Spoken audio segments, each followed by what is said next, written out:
I'm Chef Suze, and welcome to my teaching kitchen in Zilker Park, downtown Austin, Texas. Today we're going to be making this amazing, light, flaky, peanut buttery, chocolatey bar that's phenomenal. But the best thing about it is it's made with gluten-free flour and Miyoko butter, plant-forward butter, cashew base, delicious. You can use this butter in equal substitutions for all your recipes. I love it. It's one of my favorites. All right, let's get started. I'm going to take 1 cup of my gluten-free flour, and I'm going to be using a food processor. Something really super easy, but if you don't have one at home, you can go ahead and just combine it with your hands when you mix the butter in. All right, pouring that flour in. I always get dusty from this. Okay. We're going to do a 1/4 cup of sugar, pinch of salt for flavor. Kosher salt is my utility salt. I love working with kosher salt. I know that my pinch, when I take a 3-finger pinch, is approximately 1/4 teaspoon.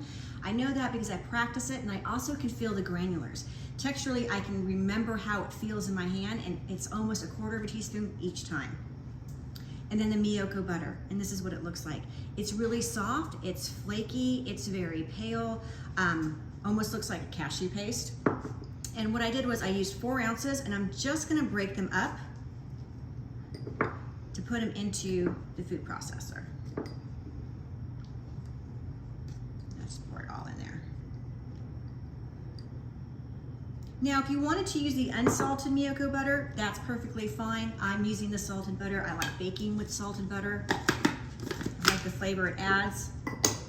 And now I'm gonna process it to combine and incorporate the butter and the sugar and the salt. And I'm gonna pulse it until I get the butter incorporated, and then I'll speed it up on the food processing setting to really make sure everything's blended together.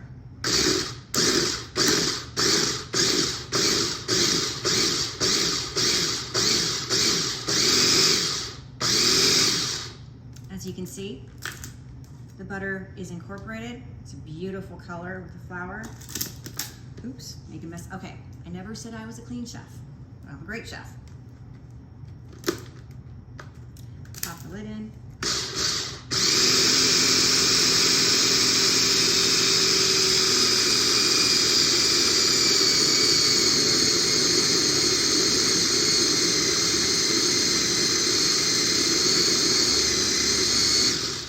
What I'm looking for when I process the flour with the butter and the salt and the sugar is a mealy dough, something that is very pebbly, almost looks like cornmeal. It's perfect, almost like a really good biscuit type of flour base. So this is something that I'm very moist, soft. It comes together when I press it together. It's perfect.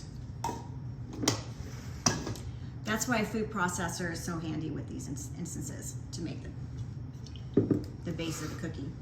All right, so I have my baking dish. I'm using a neutral oil just to lightly coat the baking dish to prevent it from sticking. I have my oven preset to 350 degrees, and it's gonna bake for about 15 minutes until it's a light golden brown. All right, go ahead and pour the base in. Oh gosh, that looks great. Take it all out from the bottom. And then just go ahead and press down just to make sure that the whole surface area of the bottom of your baking dish is completely covered. I'm using a round baking dish. You can certainly use a tart dish. You can use a square rectangular pan, whatever you would like. You can make little tartlets if you wanted to out of this. The idea behind this is to try to spread out the dough evenly so the whole base is an equal size, where you don't have a bunch of dough on one side and not enough dough on the other. And then the trick is to get a flat bottom and then just press gently around the base of your pie dish just to make sure everything is perfectly pressed down. All right, there you go. That's what it looks like. We're gonna pop it in the oven for about 15 minutes at 350 degrees.